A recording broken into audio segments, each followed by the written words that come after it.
नमस्कार दोस्तों, मैं अनिल सक्राल। डे 27 में आ गए हम और ये जो विद्युत विभव वाला चैप्टर चल रहा है आज इसके अंतिम पार्ट में है। यानी ये जो टॉपिक हम करेंगे आज वो इसका लास्ट टॉपिक है। इसके बाद ये चैप्टर कंप्लीट हो जाएगा, फिर नेक्स्ट चैप्टर की बात करेंगे। कोई भी जो भी आप डेली वीडियोस देखते हैं, एक तो इनको पूरा देखें तभी आपको ये पता चलेगा, वरना काफी क्वेरीज रहेगी और कुछ क्वेश्चन जो है वो कमेंट बॉक्स में आते हैं मेरे पास। मैं उन सभी क्वेश्चंस को नोट कर लेता हूँ।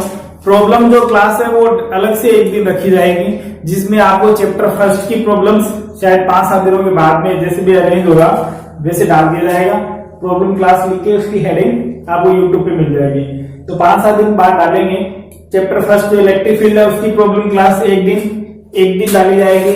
जो हमने Gauss's law and it's applications किए थे उसकी प्रॉब्लम क्लास, और फिर इस जो चैप्टर चल रहा है, ताकि इतने दिनों में काफी बच्चे नए जुड़ते जा रहे हैं, तो 5-10 दिनों में और जितने भी जुड़ जाए फिर सभी को एक साथ उसका प्रॉब्लम सॉल्यूशन जो है वो मिल जाएगा। तो आप एक तो इसको जो भी देखते हैं साथ साथ इसको सब्सक्राइब जरूर कर दे, क्योंकि कभी कभार ये रहता है कि टाइमिंग का वैसे सुबह 9 बजे तक डाल दी जाती है, लेकिन फिर भी कभी कभार लेट हो जाते हैं, डाटा प्रॉब्लम, नेट प्रॉब्लम, कई समस्याएं हो जाती है तो नहीं डल पाती है, लेट हो जाती है। तो आप उसको चैनल को सब्सक्राइब जरूर कर दें, ताकि आपको जब भी डले तभी आपके पास नोटिफिकेशन आ जाए, और बेल आइकन आप जरूर उसमें प्रेस करें ताकि सारी नोटिफिकेशन आपको मिलते रहेंगे जैसे भी वीडियो डलेगी। तो अब हम टाइम वेस्ट नहीं करते हैं, शुरू करते हैं आज का टॉपिक। आज इसका जो अंतिम टॉपिक है वो है विद्युत क्षेत्र में द्विध्रुव के घूर्णन में किया गया कार्य। Work in rotation of dipole in electric field. कि इलेक्ट्रिक फील्ड में क्या करते हैं, हम डायपोल रखते हैं, द्विध्रुव रखते हैं। पहले हम पढ़ चुके हैं कि इस पर बल आघूर्ण कार्य करता है। उस बल आघूर्ण का मान जो होता है वो होता है tau is equal to PE sine theta, वो हम प्रूफ कर चुके हैं। कैसे लगता है, दोनों आवेशों पर बल का जो मान है, दोनों आवेश द्विध्रुव की डेफिनेशन है, नहीं लिखेंगे बार बार में, पहले पूरा कर चुके हैं, सारी बातें हो चुकी है, द्विध्रुव खत्म हो चुके हैं। अब द्विध्रुव का मतलब क्या है, द्विध्रुव में आपको दे दिया तो अंडरस्टूड है कि दो आवेश दे दिए, एक प्लस है और एक माइनस है, दोनों का परिमाण जो है वो एक समान है। तो दोनों पर क्या लगता है, क्यों बल लगता है, पहले हमने बात कर ली थी इसके बारे में। दोनों बलों की दिशा एक दूसरे के विपरीत होती है, तो रिजल्टेंट फोर्स जो होता है वो 0 होता है, और दोनों बल मिलकर बल युग्म का निर्माण करते हैं, जिससे इसमें रोटेशन उत्पन्न हो जाता है, घूर्णन उत्पन्न हो जाता है, जिसे बल आघूर्ण कहते हैं। और उसको हमने सिंप्लीफाई किया था, उसकी वैल्यू आई थी ये अपने पास tau is equal to PE sine theta, ये वैल्यू आई थी। अब अपने को क्या निकालना है, अपने को किया गया कार्य निकालना है कि इसको रोटेट करवाने में। अब रोटेट कब होगा, ये नॉर्मल अगर विद्युत क्षेत्र है उसी की डायरेक्शन में अगर रखा गया है द्विध्रुव, तो उसमें रोटेशन नहीं होगा, घूर्णन उसमें नहीं होगा, वो उसकी संतुलन की अवस्था होगी, यानी वो एज इट इज रहेगा। अगर हम उसमें उसे कार्य करवाएं, उसको किसी और स्थिति पर विस्थापित करें, तो हमें अपने आप विस्थापन नहीं होगा, हमें उसमें क्या करना पड़ेगा, कार्य करना पड़ेगा। वही कार्य उसमें स्टोर्ड एनर्जी के रूप में हमें मिलेगा, यानी वो जो कार्य किया जाएगा, किया गया कार्य ही क्या होगी, उसमें एनर्जी होगी। तो इसको दो तरीके से टॉपिक दे देते हैं, जिससे राजस्थान बोर्ड की बुक में भी दे रखे हैं। तो हम उसको एक ही तरीके से सोल्व करेंगे, एक ही बार में सोल्व कर लेंगे उसको।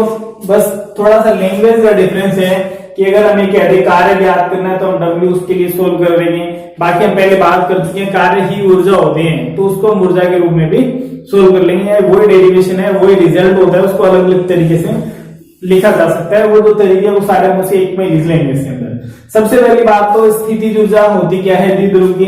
द्विध्रुव को विद्युत क्षेत्र में रोटेट करवाने में, घूर्णन करवाने में जो किया गया कार्य होता है वही उसमें स्थितिज ऊर्जा के रूप में संचित होता है। ये इसकी परिभाषा है, ये आप लिखें कि किसी भी द्विध्रुव को विद्युत क्षेत्र में घूर्णन करवाने में किया गया कार्य क्या कहलाता है, स्थितिज ऊर्जा कहलाता है उसकी। अब स्थितिज ऊर्जा कार्य है, तो कार्य की सबसे सिंपल परिभाषा लेंगे यहां पर भी हम, वही क्या, बल गुणा विस्थापन। लेकिन जब हमें पता है कि इसके अंदर बल जो है, परिणामी बल तो 0 हो ही जाता है, या क्या कार्य करता है, बल की जगह क्या कार्य करता है, रोटेशन होता है, तो बल आघूर्ण घूर्णन होता है, वो दोनों जो एक्सिस है वो एक साथ मूव करती है, इसलिए वहां बल आघूर्ण कार्य करता है। और बल आघूर्ण की जो वैल्यू है वो tau is equal to P sine theta, इसका हम डायरेक्ट यूज करेंगे। अब यहाँ डेरिवेशन इसका नहीं करेंगे, आगे का डेरिवेशन इसका करेंगे। तो अब आपको गिवन क्या है, गिवन वैल्यूज अपने पास कि कोई समरूप विद्युत क्षेत्र है E, जिसके अंदर कोई द्विध्रुव रखा गया है, द्विध्रुव रखा है, तो ये सारी बात लिखने की जरूरत नहीं है कि दोनों पर आवेश समान होगा, प्रकृति में विपरीत होगा। द्विध्रुव का मतलब यही है कि आवेश समान है, प्रकृति में विपरीत है। अब इसको अगर हम विस्थापित करवाएं तो किसी भी स्थिति से किसी भी स्थिति पर विस्थापित करवाया जा सकता है। वो कंडीशन है कि अगर इसके पैरेलली है तो फिर यहाँ थीटा 0 हो जाएगा, उसको हम बाद में लिख लेंगे कि कार्य किस स्थिति में, यानी न्यूमेरिकल पोर्शन में कंफ्यूज करने के लिए लैंग्वेज इस प्रकार से दे दी जाती है कि इसकी साम्य स्थिति से इसको 90 डिग्री विस्थापित करने में कार्य ज्ञात करो, 45 डिग्री का कार्य ज्ञात करो, 45 से 90 पर कार्य ज्ञात करो। तो हम इसको सारी सिचुएशन की बात बाद में कर लेंगे। तो पहली बात तो ये कॉमन ये लेके चल रहे हैं, इसको किसी भी कोण से किसी भी कोण तक विस्थापित करवाया जा सकता है।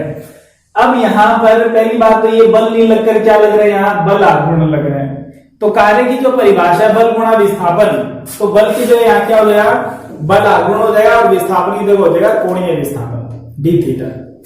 क्यों हो जाएगा ये, क्यों लेते हैं अपन ऐसी बातें, क्योंकि कोई भी जब गति है, जब किसी वर्ताकार पथ के अनुदिश होती है, किसी भी अक्ष के किसी एक निश्चित अक्ष के सापेक्ष होती है, जिसमें उसके कोण में भी परिवर्तन होता है, तो वो ऐसी गति क्या कहलाती है, कोणीय गति कहलाती है। तो दो तरह की गति होती है, लीनियर मोशन, थोड़ा ये सारी 11th की बातें, लेकिन अब यहाँ जरूरत पड़ रही है इसलिए हम इसको सोल्व कर रहे हैं, थोड़ा सा समझ ले रहे हैं, इसको रिवाइज कर रहे हैं कि दो तरह की मोशन होती है, लीनियर मोशन और एंगुलर मोशन। लीनियर रेखीय गति और कोणीय गति, इसको कहते हैं रेखीय और इसको कहते हैं हिंदी में कोणीय गति। तो रेखीय गति में क्या होता है कि कण जो है वो किसी रेखा के सापेक्ष, किसी एक अक्ष के सापेक्ष उसमें गति होती है। कोणीय गति में क्या होती है, रेखीय गति तो होती है, उसके साथ साथ उसके कोण में भी परिवर्तन होता है। तो इसको ऐसे डिफाइन करते हैं, तो ऐसी गति जो किसी लंबवत अक्ष के, निश्चित लंबवत अक्ष के सापेक्ष गति होती है, वो अक्ष चेंज नहीं होती है। जैसे अगर हम किसी पत्थर को धागे से बांधकर इस तरह से घुमाएं तो वो पत्थर पहले यहाँ फिर यहाँ पहुंच जाएगा, यहाँ पहुंच जाएगा। पत्थर और हमारी उंगली जहां से हम उसको घुमा रहे हैं उसके बीच में धागे की जो लंबाई है उसमें कोई परिवर्तन नहीं होगा, तो वो तो त्रिज्या हो गई उसकी, वो तो उतनी रहेगी उस अक्ष के सापेक्ष। वो क्या हो रहा है, कंटिन्यूस में गति हो रही है, ठीक है। तो वहां गति को कैसी हो गई, जब कण यहां था तो और जब यहां पहुंचा तो उसके बीच में ये तो हो गई रेखीय गति। जो इसके वृत्त का चाप होगा वो तो रेखीय गति होगी, उसको वृत्त का चाप कह सकते हैं। लेकिन जब यहां से यहां तक पहुंचा तो ये इतना क्या हो गया, इतना ये कोण में भी परिवर्तन हो गया इतना, इसलिए ये कैसी गति होगी, कोणीय गति। तो इस आधार पे दो प्रकार की गति होती है। इस गति को पूरी तरह से थीटा से डिफाइन करते हैं, इस गति को पूरी तरह से एक्स से या आर से डिफाइन करते हैं। तो यहाँ इसको कह देते हैं विस्थापन और इसको कह देते हैं कोणीय विस्थापन। अब कोणीय गति में सारी वैल्यूज एंगल की फॉर्म में ही ली जाती हैं और रेखीय गति में सारी जो वैल्यूज है वो विस्थापन की फॉर्म में ली जाती है। जैसे यहां से हम वेग को डिफाइन करते हैं तो v = लिखते हैं dx/dt, विस्थापन में परिवर्तन की दर। तो परिभाषा चेंज नहीं होगी, यहां पर भी वही बात रहेगी, यहां पर भी वही रहेगी dθ/dt, लेकिन किसमें विस्थापन है, कोणीय विस्थापन में। यानी जब ऐसी गति है, कण यहां से लेकर यहां पहुंचा तो उसके बीच में इतना थीटा चेंज हुआ, ठीक है, चेंज हो गया D theta, difference in theta, change in theta, theta में परिवर्तन किसके सापेक्ष, कण को यहां से यहां पहुंचने में क्या लगेगा, कुछ ना कुछ समय लगेगा, इसलिए किसके सापेक्ष हो रहा है ये परिवर्तन, समय के सापेक्ष, तो dθ/dt। इसलिए कोणीय विस्थापन में परिवर्तन की दर को कोणीय वेग कहते हैं, इसको ओमेगा से लिखते हैं। अब वेग में परिवर्तन की दर जो होती है उसको त्वरण से लिखते हैं dv/dt = एक्सीलरेशन a। यहां पर भी वही बात है, d/dt change in angular velocity with respect to time is called angular acceleration alpha, इसको अल्फा से लिख देते हैं। अल्फा क्या है, कोणीय वेग में परिवर्तन की दर। तो ये जो सारी वैल्यूज है, अब इसके अंदर हम कोणीय संवेग भी, यहाँ संवेग p लेते हैं, p = mv, यहाँ संवेग l से लिखते हैं, वेक्टर क्वांटिटी है, l = p × r होता है, ये mvr भी लिख देते हैं इसे। इसका भी हम आगे मॉडर्न फिजिक्स में भी इसका काफी यूज करेंगे, ठीक है। इसी तरह से बल यहाँ f लेते हैं, यहाँ बल की जगह बल यानी कोणीय बल हो गया, एंगुलर फोर्स हो गया। एंगुलर फोर्स को नाम दे देते हैं क्या, टॉर्क दे देते हैं, टॉर्क दे देते हैं, बल आघूर्ण, ठीक है। बल आघूर्ण जो है वो उसको टो से लिखते हैं। टो इज इक्वल टू क्या होता है, एफ क्रॉस आर होता है, एफ क्रॉस आर। ठीक है, तो ये एफ आर साइन थीटा हो जाएगा, ये वैल्यू हो जाएगी एफ आर साइन थीटा।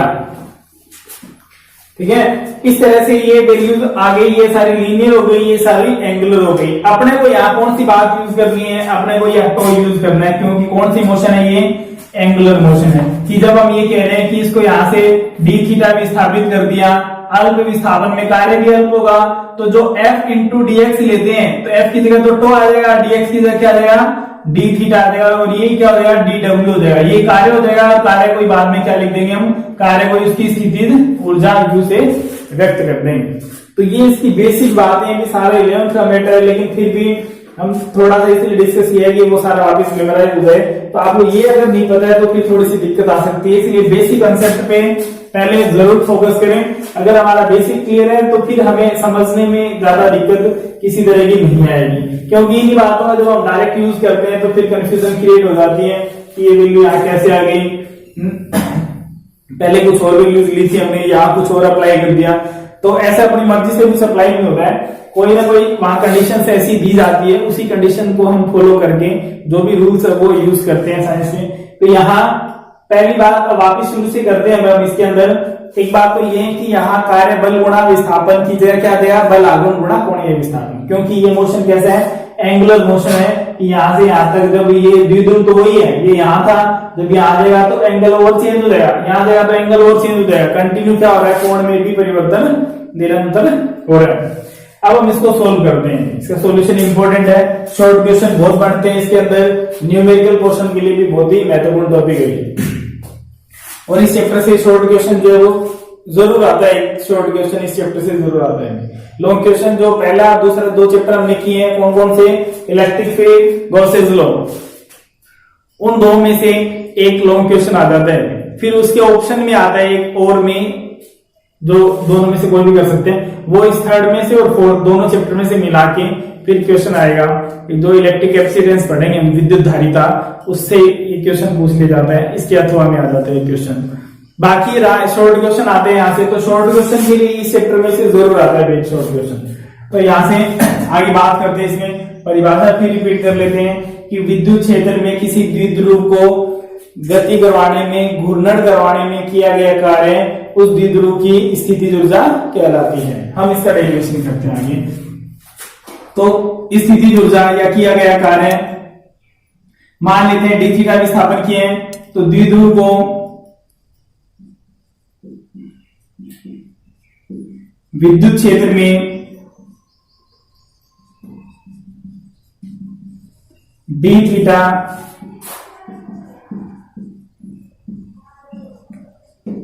विस्थापित करने में किया गया कार्य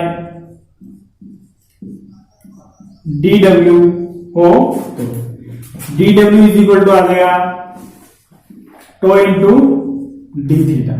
यह अब आपको पता है कैसे लिया हमने, बल गुणा विस्थापन से लिया, कोणीय गति है तो सब कोणीय वैल्यू, एंगुलर मोशन के अकॉर्डिंग वैल्यू हमने दी है। अब we know that tau is equal to P sine theta, हमें पता है, हम प्रूफ कर चुके हैं पिछले चैप्टर में, उसका डायरेक्ट यूज करेंगे। तो D W is equal to ये रख दें P sine theta D theta. अब इसको सोल्व करना है हमें, इंटीग्रेशन कुल, ये तो क्या हो गया, इसके लिए अल्प विस्थापन के कारण अल्प कार्य है, हमें तो टोटल निकालना है। टोटल निकालने के लिए क्या करना पड़ेगा, इंटीग्रेशन करना पड़ेगा। इंटीग्रेशन के लिए हमें लिमिट चाहिए, तो हमें पता है कि इसको कहां से कहां तक विस्थापित करें, तो किसी भी एंगल से किसी भी एंगल तक इसको विस्थापित किया जा सकता है। इसीलिए we can assume from θ1 to θ2। तो यहां से हम इसको मान लेते हैं कि क्या करें, इसका समाकलन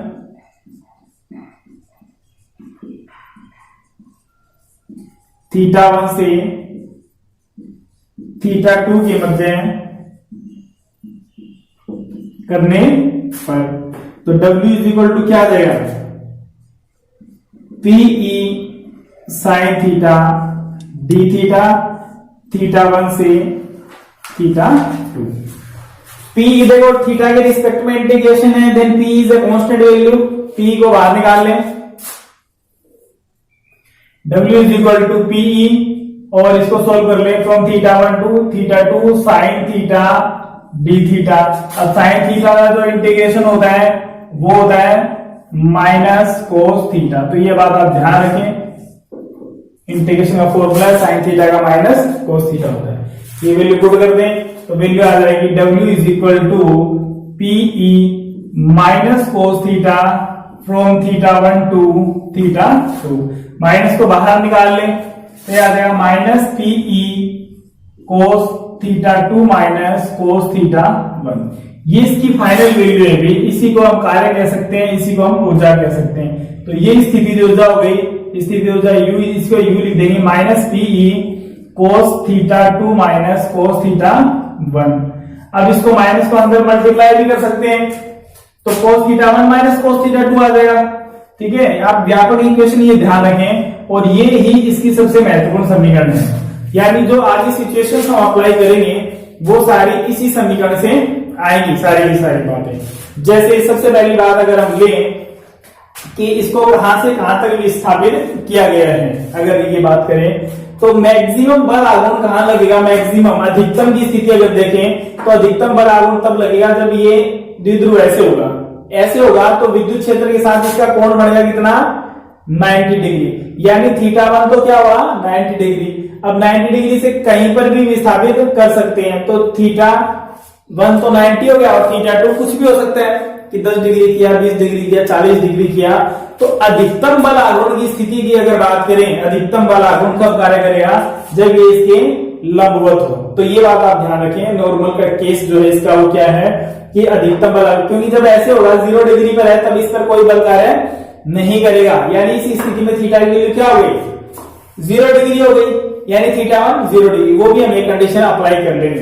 पहली कंडीशन हम इसके अंदर ले रहे हैं, स्पेशल केसेस के अंदर ये कंडीशंस महत्वपूर्ण है। न्यूमेरिकल में ये कंडीशन से ही न्यूमेरिकल थोड़ी बहुत लैंग्वेज चेंज करके दे दिया जाता है, वहां फिर हमें थोड़ी प्रॉब्लम हो जाती है। इसलिए आप ये ध्यान रखिए, पहली केस हम कहां से ले रहे हैं कि जब ये द्विध्रुव इसके लंबवत स्थित है, 90 डिग्री पर स्थित है, तो इसको घुमाने में जो कार्य होगा उसके लिए फॉर्मूला क्या होगा। यानी आपको ये भी कह सकते हैं अधिकतम बल आघूर्ण की स्थिति से 45 डिग्री विस्थापित करने में किया गया कार्य का मान ज्ञात कीजिए। तो अधिकतम बल आघूर्ण कहां होता है, पता होना चाहिए 90 डिग्री पर होता है। ठीक है, तो सबसे पहली बात लेते हैं इसके अंदर केस फर्स्ट।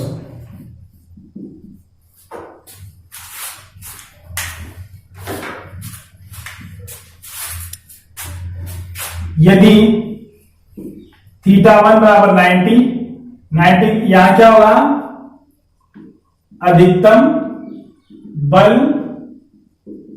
आघूर्ण होगा। दूसरी बात, तथा θ2 बराबर क्या हो, कुछ भी हो सकता है थीटा। तो समीकरण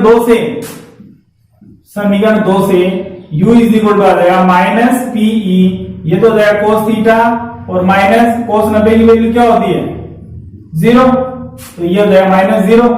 तो वैल्यू क्या आ जाएगी, u is equal to minus PE cos theta.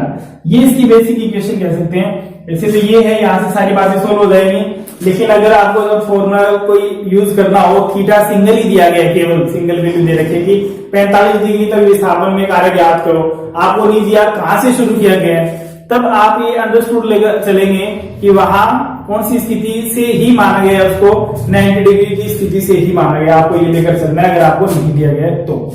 ठीक है, ये इक्वेशन सेकंड हो गई। अब इस थर्ड हो गई। इस इक्वेशन के अब 3 पार्ट और हम बात करेंगे इसके अंदर। यदि ए भाग ले इसका, यदि यहां थीटा बराबर कितना हो, थीटा बराबर 0 डिग्री हो, तो cos 0 बराबर क्या हो गया, 1 होता है। तो u इज इक्वल टू क्या आएगा, माइनस पी ई। ठीक है, u की वैल्यू आ जाएगी माइनस पीई। ये जो कंडीशन है ये कहलाती है स्थायी संतुलन की अवस्था। इसे ध्यान रखें, ये वैल्यू आएगी, इसे कहते हैं, इसे स्थायी संतुलन की स्थिति कहते हैं। अभी हम बात करेंगे स्थायी और अस्थायी का मतलब क्या है। दूसरी कंडीशन लें बी, यदि थीटा बराबर क्या हो 90 डिग्री हो तो cos 90 बराबर क्या हो गया 0, तो u बराबर क्या हो गया 0। तो इस स्थिति में क्या होगी, स्थिति ऊर्जा द्विध्रुव की शून्य होगी, यानी यहां पर क्या होगी शून्य स्थिति ऊर्जा। और तीसरी कंडीशन अगर ले हम तो वो है यदि थीटा बराबर क्या हो 180 डिग्री और cos 180 क्या होता है -1, तो वही समीकरण 3 से क्या आएगा u is equal to minus P और cos थीटा की वैल्यू -1, तो क्या हो गया प्लस पीई। तो ये बात ध्यान रखिए u की वैल्यू आ जाएगी प्लस पीई। इसे कहते हैं अस्थायी संतुलन की स्थिति, अस्थायी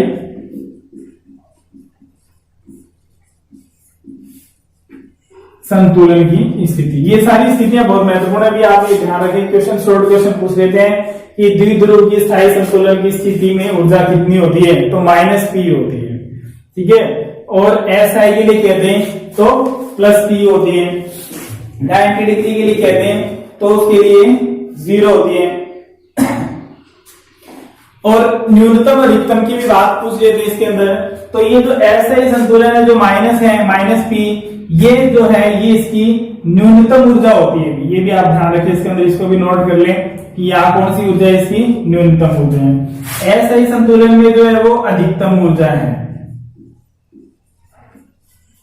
तो जब किसी भी कण की ऊर्जा अधिकतम होती है तो उसकी स्थिति जो होती है वो अस्थायी संतुलन में होती है, अस्थायी, यानी वो उस स्थिति में रहने की संभावना उसकी न्यूनतम होती है, वो वापस अपनी स्थिति चेंज करके स्थायी संतुलन में आने का प्रयास करते हैं। इसकी हम बात करेंगे, ये भी 11th में बहुत डिटेल से आती है बातें।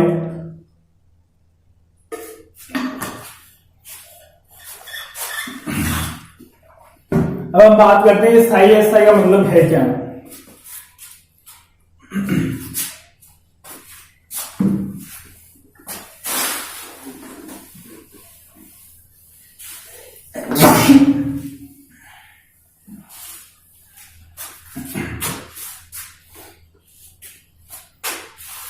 अब देखो इसके लिए एक एग्जांपल लेकर चल रहे हैं अपने, इसको वैसे लिखने की आवश्यकता ही नहीं है, केवल आप समझ ले, इसे लिखना चाहे तो बात अलग है, भाई इसकी जरूरत नहीं है। ये पेंडुलम की स्थिति आपने सिंपल हार्मोनिक मोशन सरल आवर्त गति में कक्षा 11 में बहुत डिटेल से पूरा चैप्टर आता है, तब आपने इसके बारे में डिस्कस किया होगा, फिर भी हम थोड़ा बात करते हैं इसके बारे में। ये जो स्थिति है यहाँ, ये इसकी जो है वो साम्य अवस्था की स्थिति है, इक्विलिब्रियम स्टेट है इसकी साम्य अवस्था की स्थिति। अगर जब हम इसको यहां से विस्थापित करते हैं और कण यहां पर है, यहां पर है, तो इस समय उसकी जो स्थितिज ऊर्जा है वो अधिकतम है। यहां पर क्या होती है U मैक्सिमम होगी और काइनेटिक एनर्जी क्या होगी यहाँ 0। जब देखो कैसे 0 होगी, जब ये कोई भी कण ऐसे हमने ऐसे भाग के लटका दिया है तो वो विराम अवस्था में है, उसकी गति ऊर्जा भी 0 है और उसकी स्थिति ऊर्जा भी 0 है। जब हम इसको यहां से विस्थापित करेंगे तो अपने आप विस्थापित नहीं होगा, हमें क्या करना पड़ेगा, थोड़ा जोर लगाना पड़ेगा हमें, यानी हमें बल लगाना पड़ेगा। बल लगाकर हम उसको इधर लेके जा रहे हैं तो हम क्या कर रहे हैं, उसको विस्थापित कर रहे हैं। तो बल और विस्थापन जब एक साथ आ जाते हैं तो कार्य हो जाता है, और कार्य क्या होती है, ऊर्जा होती है। तो जब हम इसको यहां से विस्थापित करते हुए और यहां ले जाते हैं, अब जैसे जैसे हम इसको लेके जा रहे हैं, हम इसकी स्थिति में परिवर्तन कर रहे हैं, तो इसके अंदर कौन सी ऊर्जा संचित हो रही है, स्थितिज ऊर्जा संचित हो रही है। यहां ले जाने के बाद में जैसे जैसे हम इसको ऊपर लेके जा रहे हैं, इसके लिए क्या होगी, इसकी स्थितिज ऊर्जा अधिकतम हो रही है। अभी तक हमने इसको छोड़ा नहीं है, इसलिए यहां पर लाके हमने इसको रोक दिया है, तो इस समय इसकी स्थितिज ऊर्जा तो अधिकतम है और गतिज ऊर्जा 0 है, क्योंकि गति कर नहीं रहा। जैसे हम इसको छोड़ेंगे तो ये कण किधर जाएगा, आगे जाएगा, आगे नहीं जाएगा, ये वापस किधर आएगा, जहां इसको लटकाया गया था साम्य स्थिति में वही आएगा। वहां आएगा तो क्यों आ रहा है वहां, क्योंकि वो उसकी साम्य स्थिति है। ये इसकी अस्थायी संतुलन है, ऊर्जा तो इसकी अधिकतम है, ऊर्जा तो इसकी अधिकतम है ये, लेकिन संतुलन कैसा है इसका, अस्थायी है, यानी ये यहां रह नहीं सकता, छोड़ दे वापिस नीचे आएगा। जैसे नीचे आएगा तो इसकी स्थिति ऊर्जा धीरे धीरे क्या होती रहेगी, कम होती रहेगी, क्योंकि स्थिति ऊर्जा स्थिति में डिपेंड करता है, वापस पहले की स्थिति में आ रहा है, तो इसलिए इसकी ऊर्जा भी वापस पहले जितनी हो रही है। लेकिन जैसे जैसे आ रहा है वैसे वैसे इसका वेग बढ़ रहा है, उसकी स्पीड कंटिन्यू बढ़ती जाएगी। स्पीड का मतलब, स्पीड में क्या होता है, 1/2 mv² में क्या आता है, स्पीड आती है, तो स्पीड बढ़ रही है, इसका मतलब 1/2 mv² बढ़ रहा है, इसका मतलब क्या बढ़ रही है, काइनेटिक एनर्जी बढ़ रही है, तो काइनेटिक एनर्जी बढ़ रही है। अब काइनेटिक एनर्जी आई कहां से है, ऊर्जा संरक्षण का सिद्धांत हर जगह अप्लाई होता है, न तो हम ऊर्जा को उत्पन्न कर सकते हैं, नहीं नष्ट कर सकते हैं, केवल ट्रांसफर कर सकते हैं। अब ये जो एनर्जी है कहां से ट्रांसफर होकर आई है, जब हमने इसको मूव करवाया था तो हमने जो खुद का जोर लगाया था, जो हमारी एनर्जी खर्च हुई थी, वो एनर्जी इसमें किस में स्टोर हो गई, पोटेंशियल एनर्जी फॉर्म में स्टोर हो गई। अब वो पोटेंशियल एनर्जी किस में कन्वर्ट हो रही है, काइनेटिक एनर्जी में। तो जब पार्टिकल यहां है तो पोटेंशियल एनर्जी मैक्सिमम है, क्योंकि विस्थापन मैक्सिमम है वाई। जब ये पार्टिकल इधर आएगा वैसे वैसे नीचे आएगा, तो ये प्रारंभिक स्थिति की ओर लौट रहा है, इसलिए यहां पर क्या हो जाएगी, इसकी स्थिति ऊर्जा कम हो जाएगी। लेकिन जैसे जैसे नीचे आता है तो वैसे वैसे इसकी गतिज ऊर्जा स्पीड बढ़ती जाएगी। इसलिए यहां इस बिंदु पर आने के बाद में u की वैल्यू तो क्या हो जाएगी, 0, क्योंकि पहले वही स्थिति थी, यहां से यहां तक y लिया हमने, जब वापिस यहां आ गया तो यहाँ y की वैल्यू क्या हो गई, यहाँ y की वैल्यू 0 हो गई, इसलिए विस्थापन 0 है, तो स्थिति ऊर्जा 0।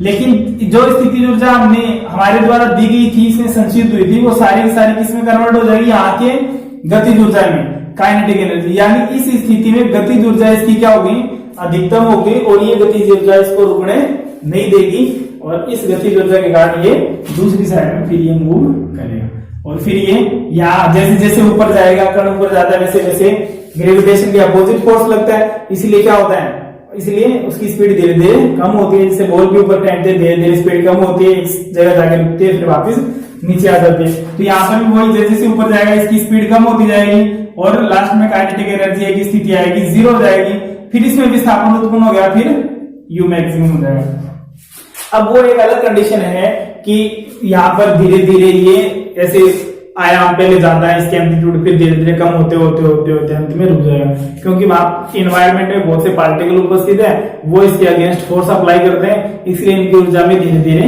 उनको हटाने में, यहाँ कण उपस्थित है उनको हटाने में उसकी ऊर्जा खर्च हो जाती है, इसलिए एनर्जी कम हो जाती है। तो उस कम एनर्जी के कारण इसके जो आयाम है धीरे धीरे कम होते होते अंत में शून्य स्थिति में आ जाते हैं।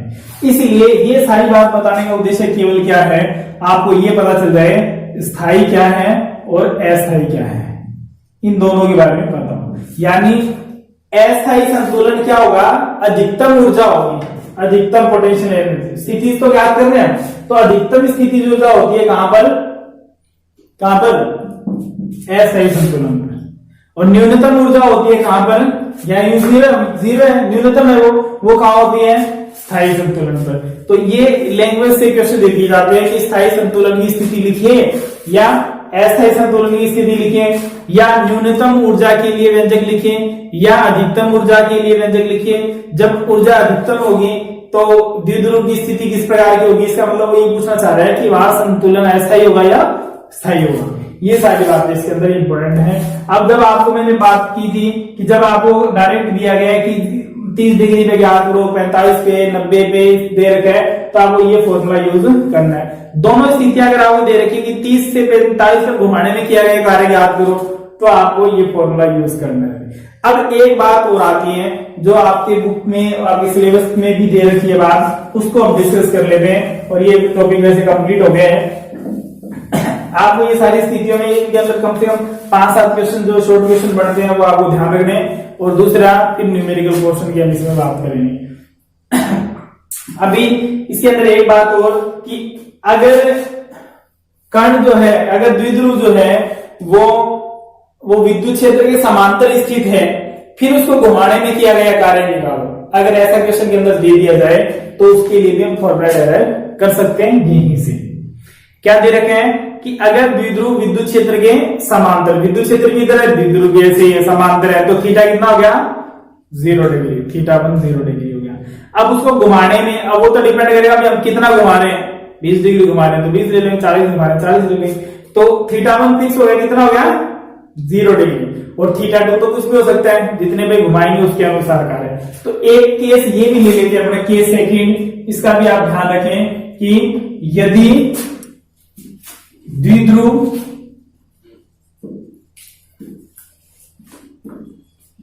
विद्युत क्षेत्र के समांतर स्थित हो तो उसे थीटा कोण पर घुमाने में किया कार्य कह दो या उसके लिए स्थिति जो कहते हैं। तो समीकरण 2 में, समीकरण 2 से थीटा 1 तो क्या होगा 0 डिग्री और थीटा 2 क्या हो जाएगा थीटा, कुछ भी हो सकता है, दोनों मान रखते हैं इसके अंदर। समीकरण 2 क्या आएगी, समीकरण 2 से u is equal to minus P, ये हो जाएगा कोस थीटा माइनस कोस 0, कोस 0 की वैल्यू क्या होगी 1, तो u इज इक्वल टू क्या आ गया minus P cos theta minus 1, ऐसे लिख सकते हो आप। ठीक है, कॉमन इक्वेशन है, माइनस का अंदर गुणा कर दे तो वो एक अलग बात है, आप उसे थोड़ा कन्वर्ट करके भी लिख सकते हैं। u is equal to minus का अंदर मल्टीप्लाई कर दो, ये प्लस हो जाएगा माइनस हो जाएगा, P into 1 minus cos theta.